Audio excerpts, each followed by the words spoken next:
Dear. Valid. People.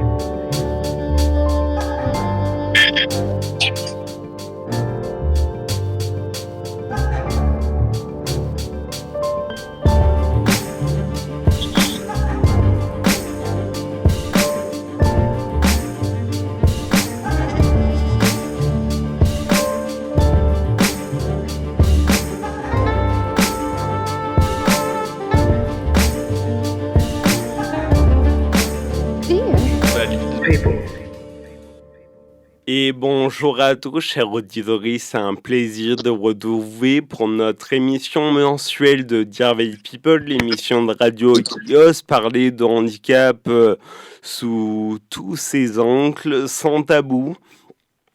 Après les émissions de Camille et Camille sur l'humour et le handicap ainsi que l'emploi, moi j'aimerais vous proposer un sujet un peu particulier, c'est le premier épisode de 2022, qui est le sujet de la santé et de la vulnérabilité. C'est vrai qu'on ne parle pas souvent de ces sujets, ne sont pas mis en avant. On va parler de la santé comme quelque chose d'acquis, mais finalement, que se passe-t-il lorsqu'elle n'est plus acquise, lorsqu'elle est touchée pour différentes raisons, que ce soit une maladie génétique, que ce soit un cancer, ou plus simplement aussi le fait de vieillir et d'avancer dans l'âge.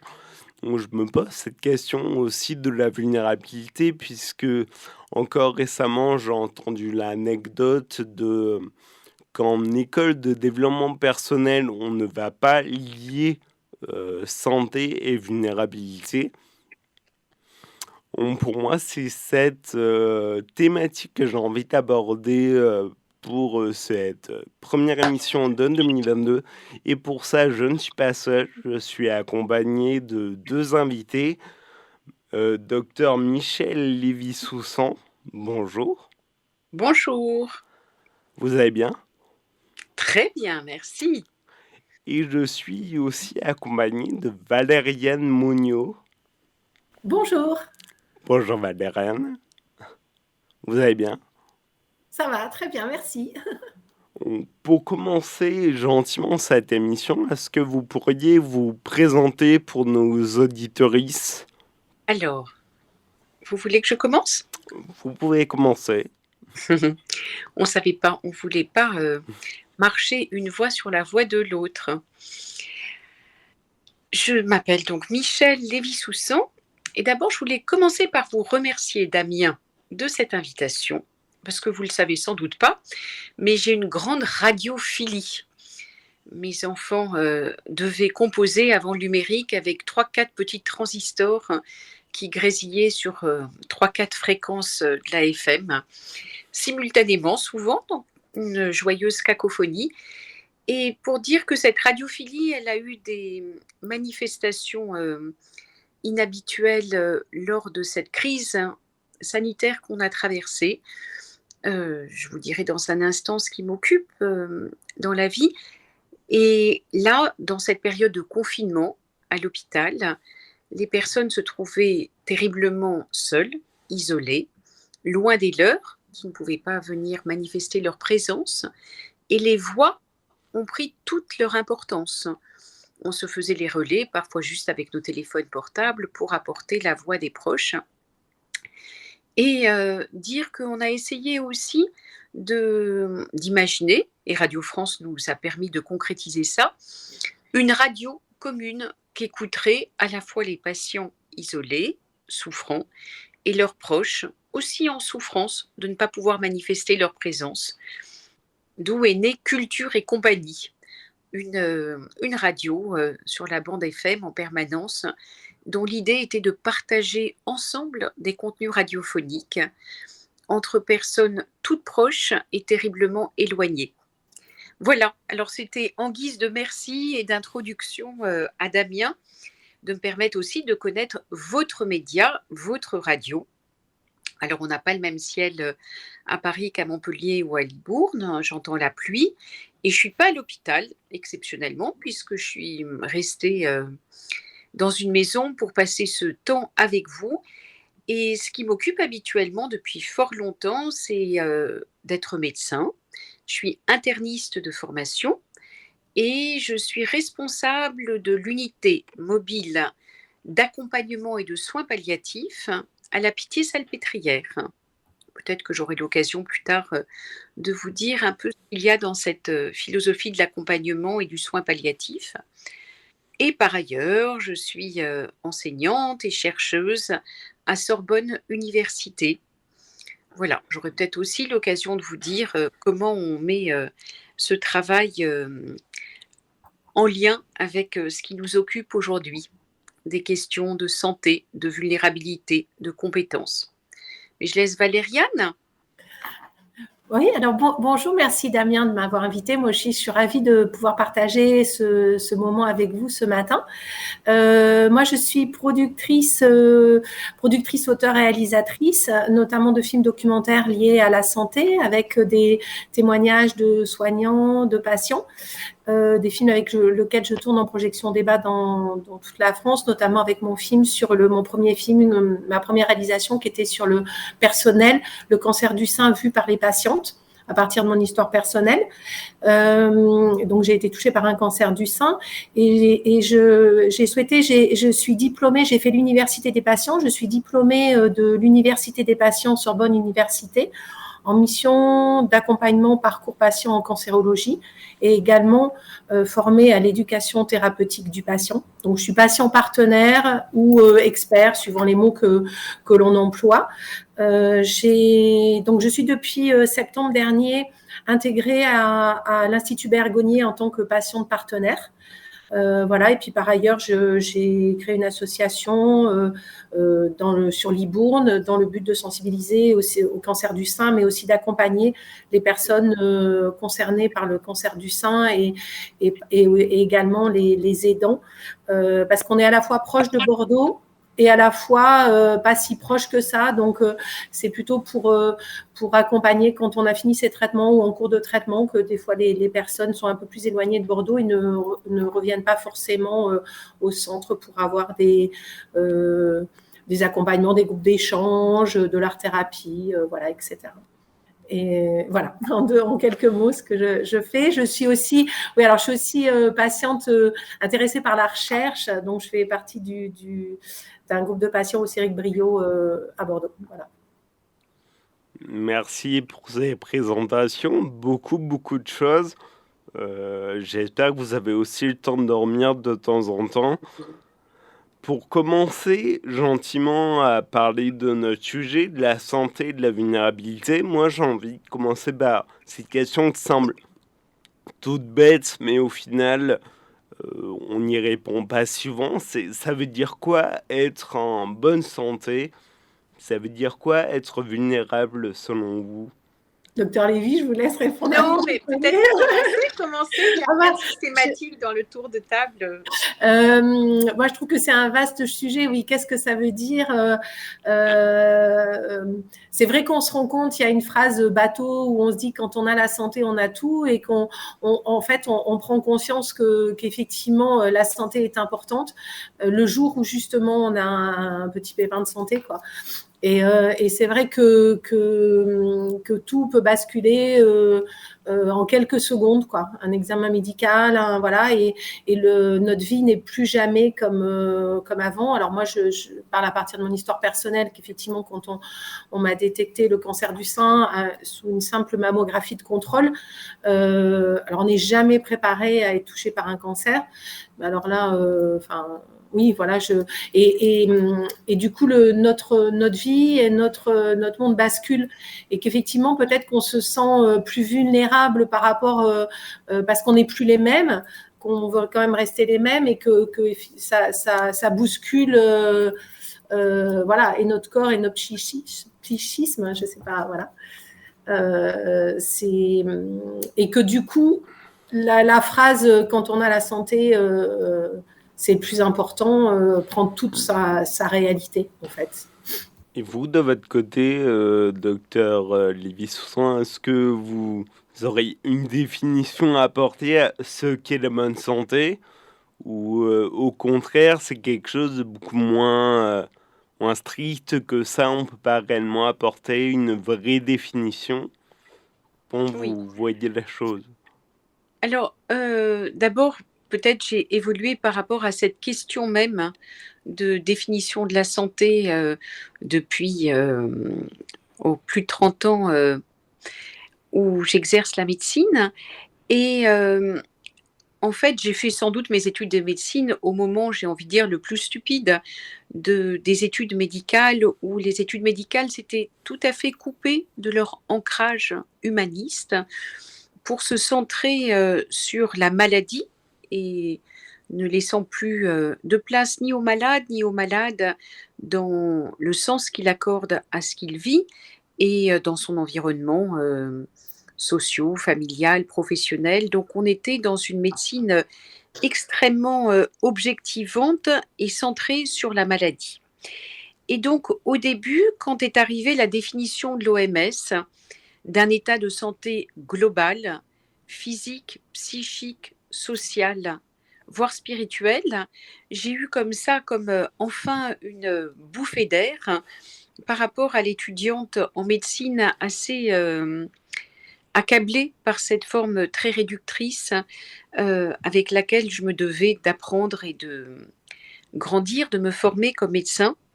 Et par la suite, j'ai eu un rapport un peu plus mitigé vis-à-vis de cette définition, comme parfois vis-à-vis de l'éducation thérapeutique, qui est à la fois une forme tout à fait souhaitable de reconnaissance du patient comme son propre soignant, son propre médecin, d'un partenariat, d'une alliance thérapeutique, mais parfois aussi d'une injonction normative.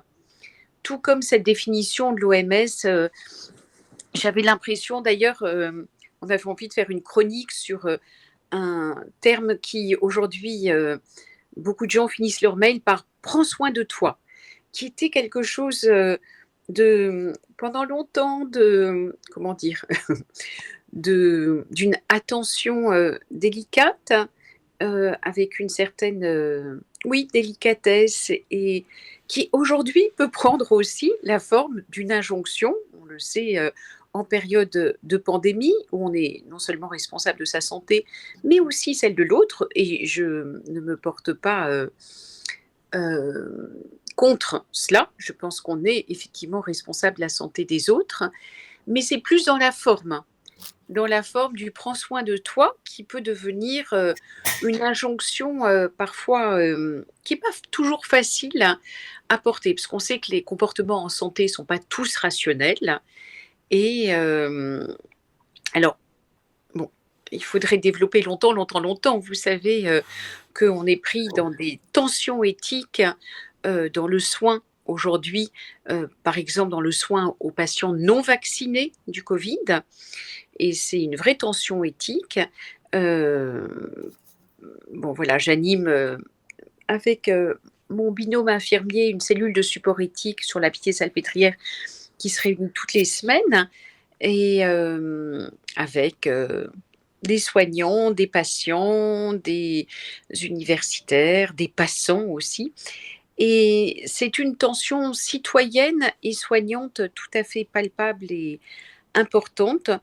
Et donc, je ne vais pas faire une réponse très, très claire et définitive. Je nous considère à la fois comme responsables de notre santé et de celle des autres.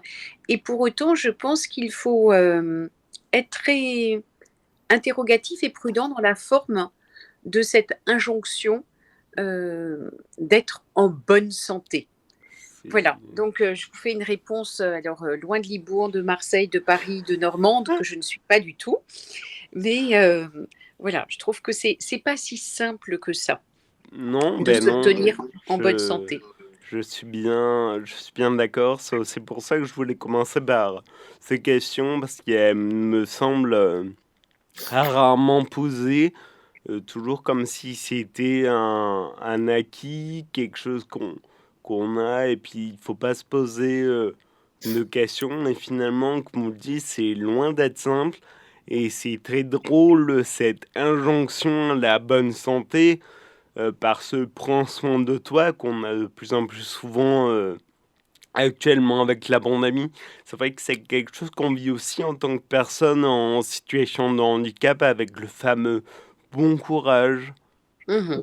Oui, Avec le c'est- fameux bon courage, comme si c'était une injonction pour une personne en situation de handicap être courageuse. Mais en fait, laissez-moi.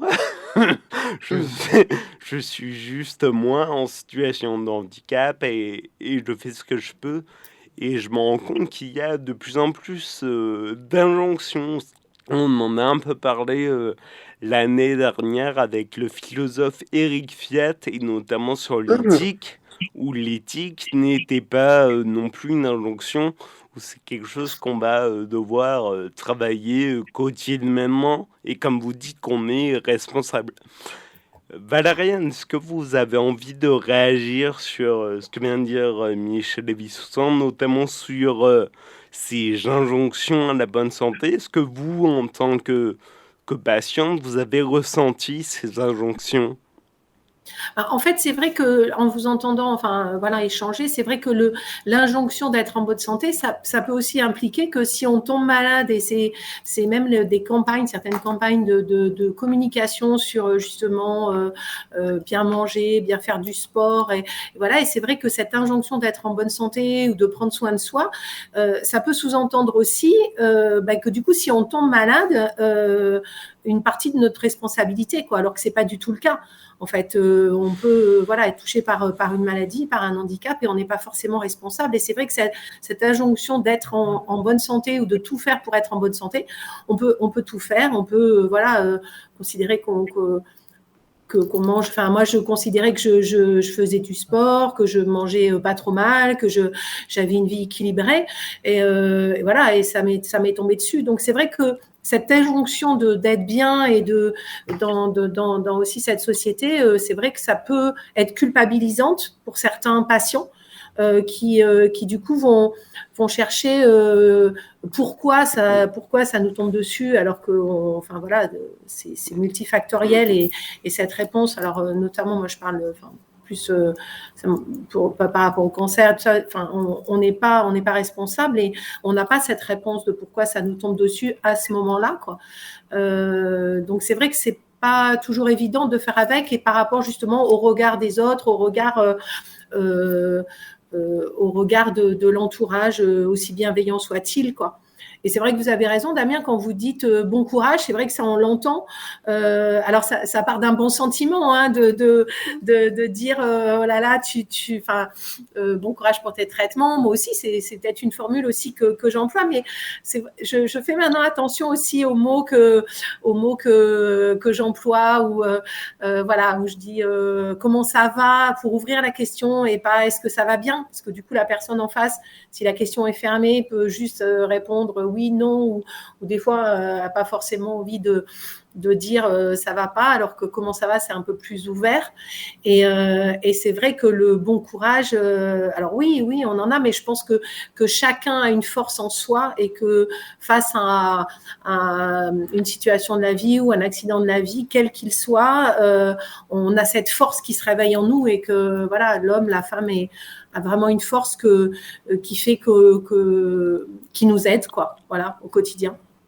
Je pense que déjà être vivant, c'est déjà une forme de courage avec la pandémie, avec l'ensemble de ce qui fait de la vie. Je pense on a tous en nous une forme de courage. Mm. Je suis d'accord. Et donc on a entendu aussi la fameuse culpabilité, le fameux pourquoi moi. Je suppose que Michel Lévy-Soussan, c'est pas la première fois que vous l'entendez. Qu'est-ce que vous répondez aux patients qui se posent cette question-là de pourquoi moi, qui commencent à avoir une forme de culpabilité aussi? Oui, alors j'essaye de ne pas répondre de suite parce que je pense que c'est un, comment dire, une façon de rentrer dans ce qui nous frappe. La maladie, c'est comme une effraction, hein. Parfois, ça vient comme ça percuter la vie Et cette première question, elle est bien souvent tout à fait inévitable. C'est aussi, elle nous renvoie au sens de l'existence et elle est souvent finalement toute première interrogation qui permet aussi à la personne de dérouler quelque chose de sa vie, mais aussi de la façon dont ce qui la frappe est venu percuter cette existence. Qu'est-ce que c'est venu percuter et comment elle se situe par rapport à ce qui lui arrive à ce moment-là. C'est souvent les premiers mots d'un récit. Et c'est pour ça que je ne suis pas là immédiatement à dire mais non, ça n'a rien à voir avec voilà, ni un comportement, ni un patrimoine, etc. Mais plutôt de tendre l'oreille. Tout à l'heure, on parlait, et j'aimais beaucoup ce que disait Valériane, sur les mots justes. Juste une toute petite parenthèse pour dire que le terme de courage, il est quand même largement dévoyé dans nos sociétés actuelles, en dehors même de tout contexte de maladie. C'est assez étonnant. On entend tout bon courage aujourd'hui pour tout. On va acheter le pain et on s'entend dire bon courage. Donc c'est quand même... Alors c'est vrai que la baguette a augmenté et je suis sûre que pour beaucoup, c'est difficile. Mais pour autant, ça interroge aussi de voir cet usage aujourd'hui extrêmement répandu de ce terme de courage. Alors c'est vrai qu'il a bien sûr des résonances dans l'Antiquité, de formes d'héroïsme où je ne sais pas comment nous regardent nos aînés voilà, de la guerre de Troie. Mais pour revenir au mot juste, il y a, on vient d'avoir un projet de recherche qui vient d'être retenu par un appel à manifestation d'intérêt d'une plateforme nationale de recherche sur la place du récit dans la maladie. Et un des axes de ce projet de recherche, on le consacre à la question des mots justes. C'est très difficile de savoir quels sont les mots justes. Il n'y a pas des mots justes dans l'absolu qui vaillent pour tout un chacun. Et je reprends les termes d'un collègue à Nice avec qui je travaille, Jean-Michel Benata, qui parle comme d'un recueil des mots justes de la personne. C'est-à-dire quand on commence à rencontrer une personne, quand la relation commence à se construire, on est d'abord dans cette découverte, cette rencontre, cette écoute. Et cette écoute, elle va nous permettre de recueillir les mots de la personne. Et c'est aussi là-dessus, comme soignante, que j'essaye de m'appuyer pour être au plus près d'elle dans cet accompagnement aussi, ce verbe, puisqu'il va s'agir aussi pour moi comme médecin d'annoncer certaines étapes, certains moments, également se projeter aussi dans des complications possibles à venir. Et en fait, le plus souvent, on essaye de le faire en s'appuyant sur voilà, cette collecte, ce recueil des mots justes de la personne, pour que ça puisse rentrer en résonance avec la façon dont ça l'a frappée, elle, dans son histoire, dans la singularité de son histoire. En effet, c'est très intéressant ce principe de recueil, d'être vraiment à l'écoute à 100% du patient, de pouvoir vraiment être en symbiose en quelque part avec le patient pour pouvoir s'adresser à cette personne le mieux possible. Juste après un petit break, cher auditoris, on va revenir vers Valériane pour parler de son expérience et voir si elle a justement ressenti ce recueil, cet accompagnement des mots justes. À de suite, cher auditrice.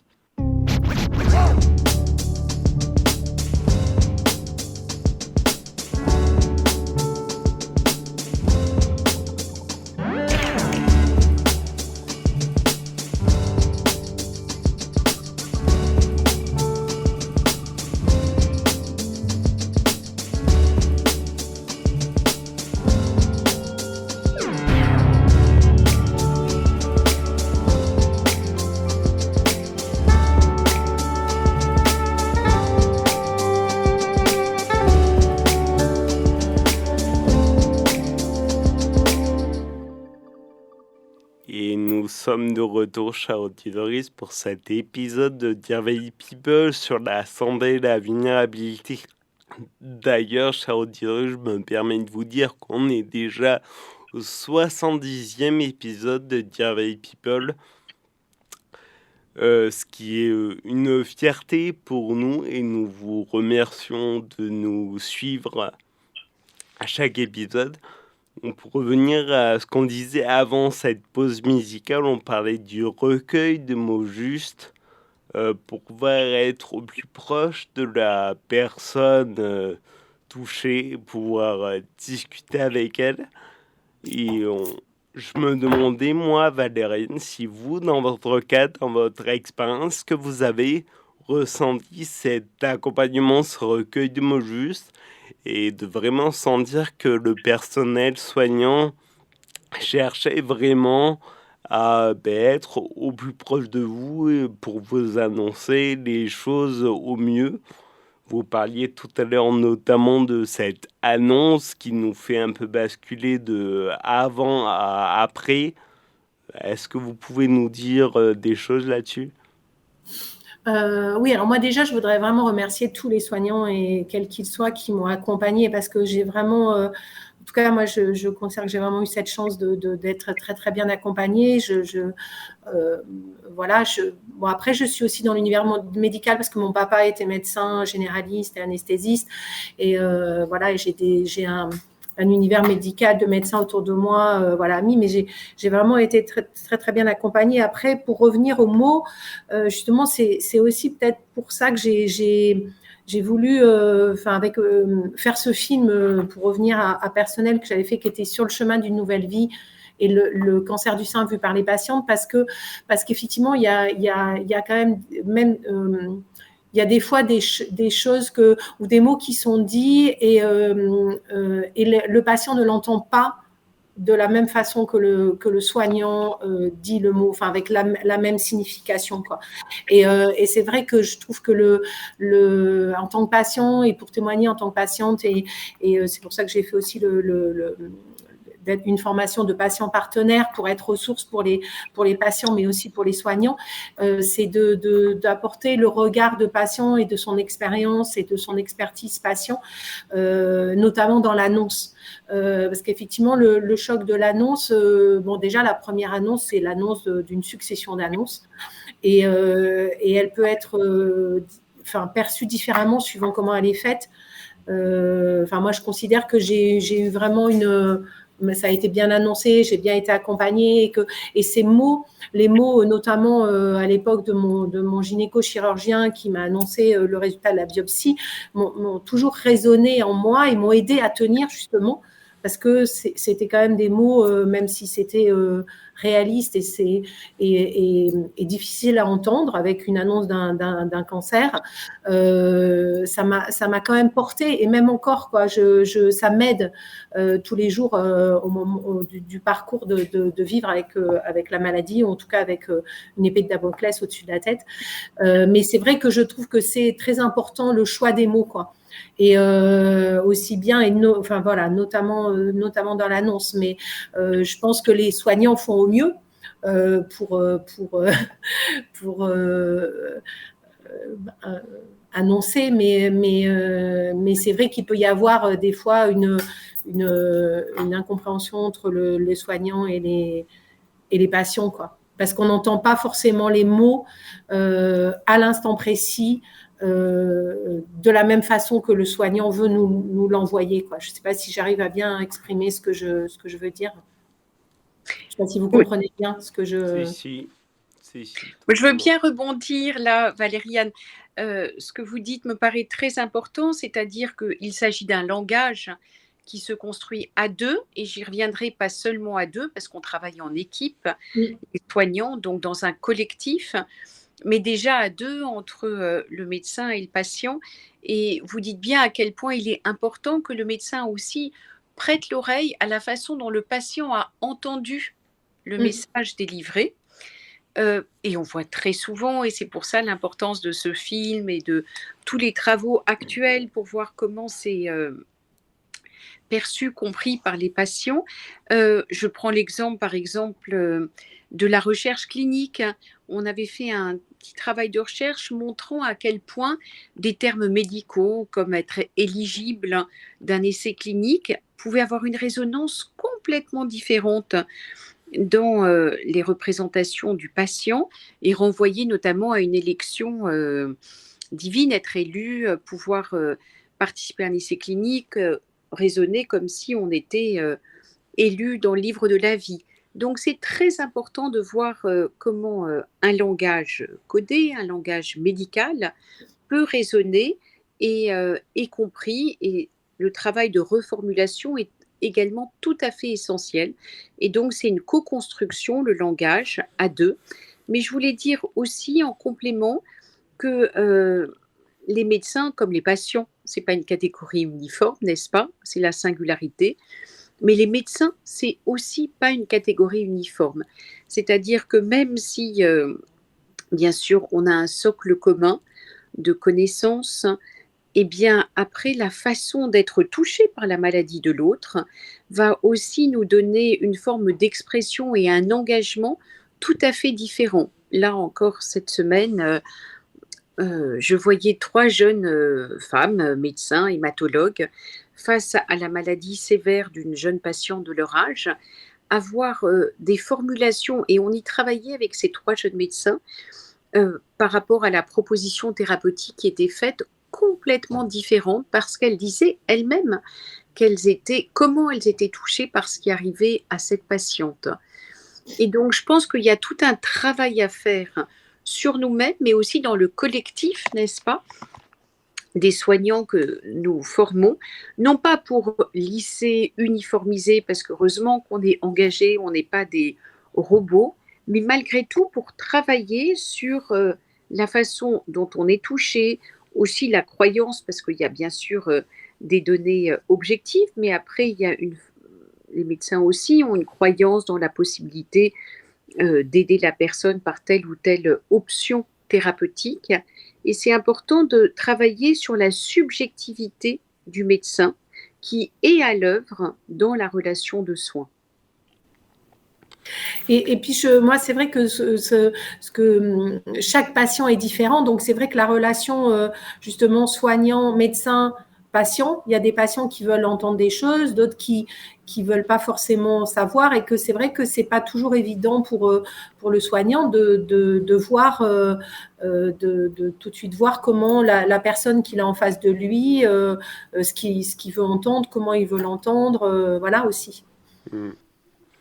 C'est très étonnant ce que vous dites, docteur Lévy-Soussan, parce que vous utilisez des termes comme accompagnement, co-construction, et je suis formateur de formation, et c'est vrai que c'est aussi des mots-clés en tant que formateur, l'accompagnement, la co-construction. Donc c'est très étonnant, et je me dis que finalement c'est peut-être pas un hasard si je suis formateur aujourd'hui. Pour dézoomer un petit peu sur cette situation et sortir un petit peu uniquement du corps médical, comme vous l'avez très bien dit, docteur Lévy-Soussan, vous avez parlé de la santé sociale. Moi, je me demandais aussi comment s'inscrivait cette prise en charge de la santé avec la gestion des rendez-vous médicaux, de la fatigue, des douleurs, s'il y en a, au sein de l'ensemble social et l'ensemble de notre vie finalement. C'est quelque chose qui va être quelque chose en plus à gérer avec le reste. Comment on y arrive, comment on y parvient et comment c'est perçu par les autres aussi, par les proches, la famille. Écoutez, je trouve votre question très intéressante. Je pense à une cousine à l'étranger, en Israël, qui me disait, qui a un cancer du sein, et qui me disait, dans ce pays, mais je pense qu'on pourrait dire exactement la même chose d'une autre, il faut une santé de fer pour être malade. Et elle a beaucoup d'humour, et j'ai adoré cette formule. Et vraiment, souvent, quand je vois nos patients, je me pense beaucoup à elle et à cette formule percutante. Je pense que parfois, il faut une santé de fer pour être malade. Et là, récemment, j'étais responsable d'un programme de formation pour des élèves ingénieurs de l'école des mines sur les enjeux entre humanité et technicité de la médecine à l'heure du numérique. Et notamment, il s'agissait de ces questions que vous abordez, du parcours de soins, qui est quand même souvent un parcours de combattant, on peut dire, parce que la médecine est de plus en plus complexe, et heureusement, c'est-à-dire qu'elle essaye surtout d'embrasser la complexité du réel, mais au prix souvent d'un morcellement où il faut aller ici, là, entre beaucoup d'intervenants.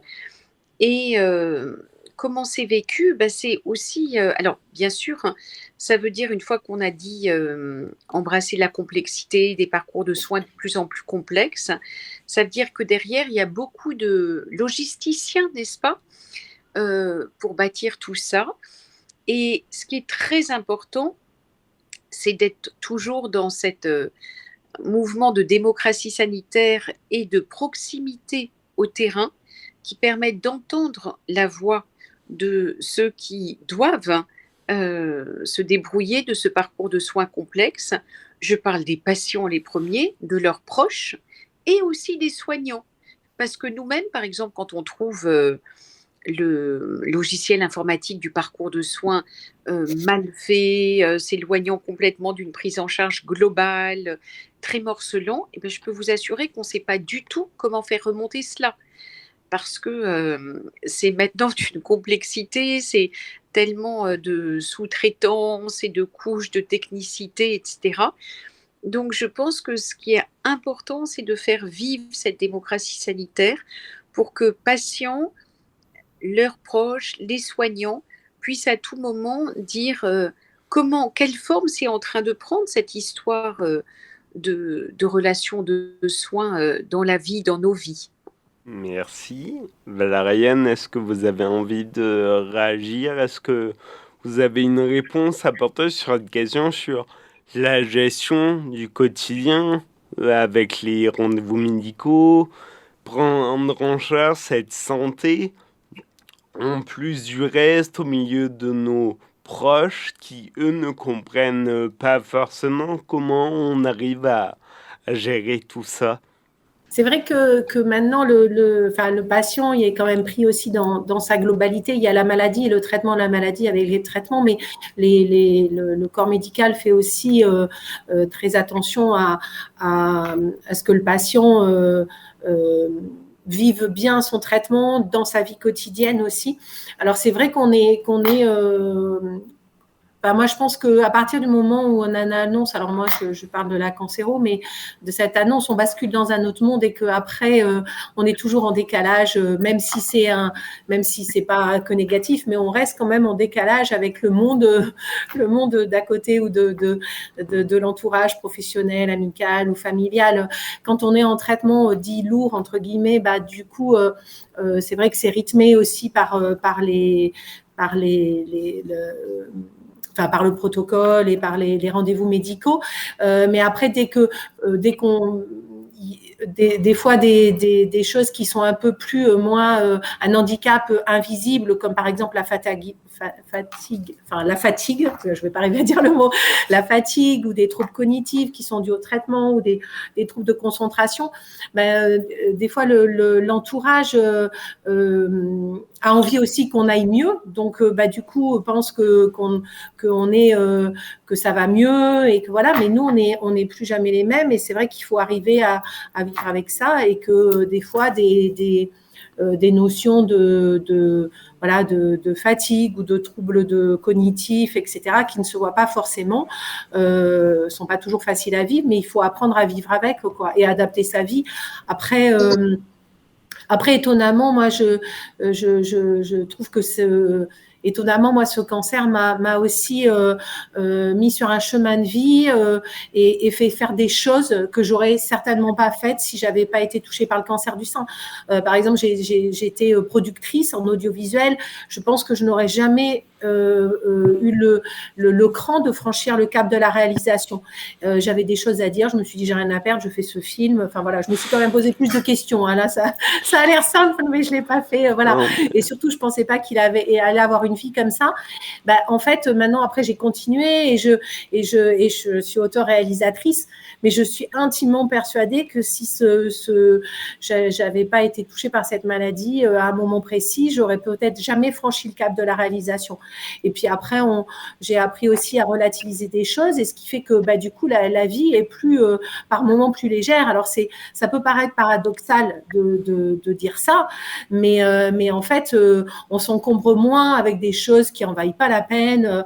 Alors moi, j'ai peut-être trop. Hein, je sais que j'ai relativisé pas mal de choses, mais après, voilà, moi, je suis quand même d'un tempérament optimiste, qui croit à la vie, qui voilà. Donc, mais je relativise beaucoup de choses, et qu'il y a des choses qui sont pas trop importantes, enfin qui sont moins importantes, et qu'on se rend compte que ça peut attendre, voilà, que les mails de réponse ou le côté professionnel peut toujours attendre. Que en fait, l'important c'est de savoir s'écouter soi, et de prendre conscience que de savoir dire non aussi à ce qu'on n'a plus envie de faire par rapport à l'entourage, voilà, quel qu'il soit. Et c'est vrai que ça apprend aussi ça, et que durant tout un protocole de traitement, on évolue aussi, que des fois, moi, je suis plus la même que fin 2013, et même qu'il y a 2 ans, ou au moment où j'ai fait le film, je suis plus la même que maintenant, et j'ai évolué, et heureusement, quoi. Et évolué aussi dans ce chemin de vie, et ce qui peut être positif, quoi. Voilà. J'ai un peu dévié sur la question, mais Non, mais je vous rejoins totalement sur ce que vous avez dit. En effet, je pense que moi aussi, c'est pareil.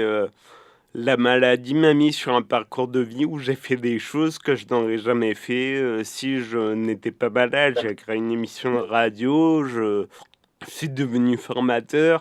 Je pense que tout ça, c'est aussi en lien avec la pathologie. Donc, en effet, comme vous dites, ironiquement, la vie paraît plus légère aussi de temps en temps, parce qu'on fait le tri vraiment, qu'on essaye, on se force à vraiment faire les choses qui ont réellement du sens pour nous, et on ne veut pas s'embêter à faire d'autres petites choses. On va entamer notre dernier break de l'émission, chère auditorice. Et juste après, je vais déjà vous poser la dernière question de cette émission. À tout de suite.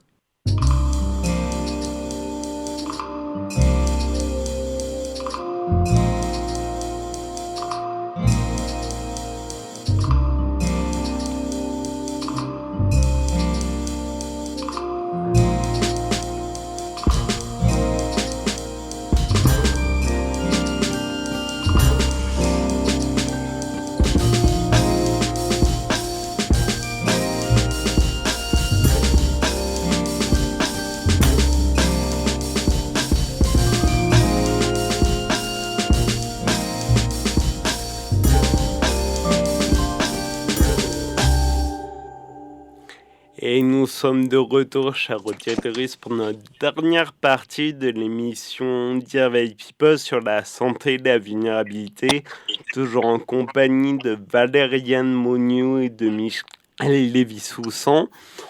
On a parlé durant l'émission de l'annonce, la définition de la santé, que veut dire être en bonne santé. Moi, pour finir cette émission, j'ai envie de poser une question.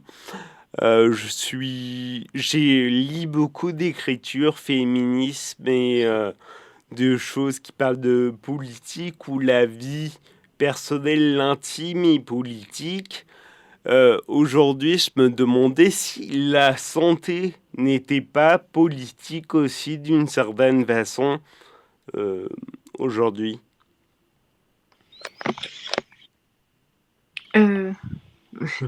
Oui, je crois qu'on peut dire que tout est politique, mais certainement la santé l'est. Et aujourd'hui, moi je trouve d'abord que, pour revenir aussi à votre question initiale, l'hôpital qui est en souffrance, on en parle chaque jour dans les médias, a quand même une vision, c'est peut-être aussi un mal français, très hospitalo-centrée. Et je trouve qu'on a un peu trop tendance à réduire la santé à la médecine. La santé, c'est plus large que la médecine. Et la médecine, on la réduit bien vite à l'hôpital. Et on a beaucoup de mal par rapport à d'autres pays à considérer déjà en santé publique, on l'apprend, que les déterminants de santé, c'est beaucoup plus large que la médecine. C'est, bon, on le sait, la façon dont on peut et on se nourrit de fait, dont on vit, enfin, il y a des grands déterminants très forts, hein, le logement, la nourriture, etc. Et nous, avec le développement d'une médecine puissante et très technique, on a vite assimilé la santé à la médecine. Et puis, avec un hôpital qui est aussi en danger aujourd'hui, notamment par les départs qui ont des multiples causes des soignants, mais on réduit aussi trop souvent la médecine à l'hôpital. Or, la médecine, le soin, c'est plus large et d'autres pays ont peut-être aussi su allier des santé complémentaires à la médecine scientifique. En tout cas, aussi s'appuyer sur les ressources propres du patient dans son environnement naturel et ce qu'on a un peu plus de mal à faire. Donc, je pense que oui, pour répondre à votre question, c'est politique, de même que ces questions de vulnérabilité et de compétence, il a fallu, et Valériane en sait quelque chose, un combat politique pour que prochainement soit inaugurée une chaire à l'université de vulnérabilité et compétence, c'est-à-dire consacrer le fait que être vulnérable, ça confère des compétences qui peuvent se transmettre notamment aux soignants, en plus des citoyens, et qui peuvent améliorer les pratiques de soins. Donc ces compétences qui naissent, comme vous le disiez d'ailleurs, avec l'audace de réaliser de cette radio et bien d'autres encore, ces compétences qui naissent aussi de la découverte, de l'épreuve de la vulnérabilité, sont un moment politique tout à fait important dans notre cité. Moi, ça fait une dizaine d'années maintenant que j'enseigne en fac de médecine avec une patiente partenaire, d'ailleurs, qui va être nommée professeure à l'université. Et c'est une révolution académique, c'est un moment politique qui est encore à la marge, bien sûr, mais malgré tout remarquable. Et je pense que c'est voilà, un tournant tout à fait important. Est-ce que vous voulez dire quelque chose, Valériane? Est-ce que la santé n'est-elle pas politique? Est-ce qu'au travers de vos réalisations filmiques, n'y avait-il pas un sujet politique aussi que vous vouliez mettre en avant? Non, mais moi, je suis entièrement d'accord avec tout ce que vient de dire le docteur Lévy-Soussan. Et c'est vrai que qu'on voit aussi qu'il y a de plus en plus, alors c'est encore un long chemin, mais je pense que notamment pour la place du patient partenaire ou expert, on va dire partenaire, pas parce que expert, c'était dans le sens de d'expertise de sa maladie. Et, mais c'est vrai que des patients qui sont formés, qui demandent à être formés pour justement accompagner les autres patients et les soignants, et il y a vraiment de plus en plus de place, même si tout n'est pas évident au quotidien et que c'est pas, mais ça devient effectivement un enjeu aussi sociétal et politique, mais on progresse, quoi. Et je trouve que même depuis quelques années, la place du patient est de plus en plus importante et le patient est aussi écouté, quoi. Voilà.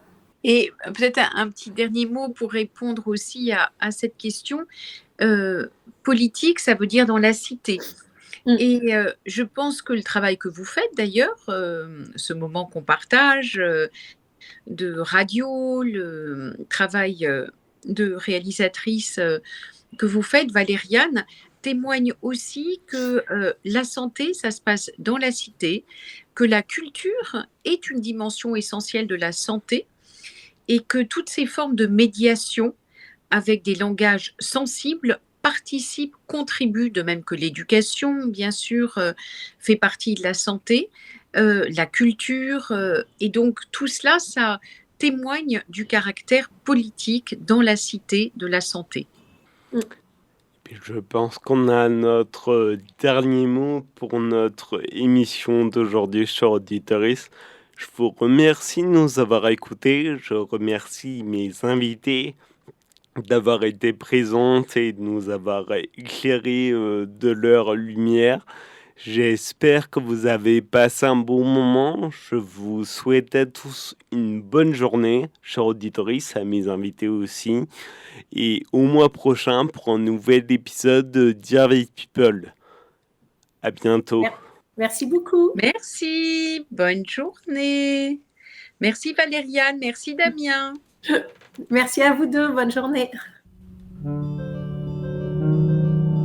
Dear Valide. people.